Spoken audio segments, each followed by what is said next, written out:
NPOP सेंद्रिय शेती जे शेतकरी करतात, तर त्या शेतामध्ये कुठल्याही प्रकारच्या तणनाशकांचा किंवा रासायनिक निविष्ठांचा वापर त्या ठिकाणी करता येत नाही.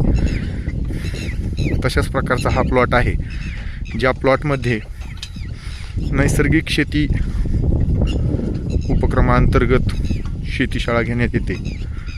तर या ठिकाणी तण व्यवस्थापनासाठी अशा पद्धतीनं कोळपणी करून कोळप्याच्या साहाय्यानं हे जे काही उगवून आलेलं तण आहे, तर ह्याचं तण व्यवस्थापन जे आहे ते या ठिकाणी करण्यात येत आहे. सदरगाव केज तालुक्यातील नानाजी देशमुख कृषी संजीवनी प्रकल्पामध्ये असलेलं तरनळी हे गाव आहे. या ठिकाणी अशा पद्धतीनं कोळपणीच्या माध्यमातून तण व्यवस्थापन करण्यात येत आहे.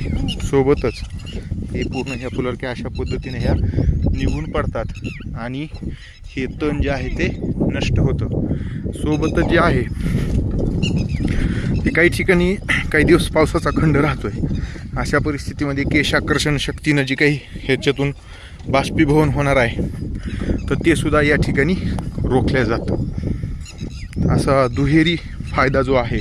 आणि हे जे तण आहे उगून आलेलं इथून तिथून बारीक बारीक, आता इथून कोळप गेलेलं नाही, तर हे तण आपल्याला दिसत आहे. तर हे जे आहे हे ह्या कोळपणीच्या माध्यमातून असं उन्हाला एक्सपोज होतं आणि ते जे आहे ते नष्ट होतं.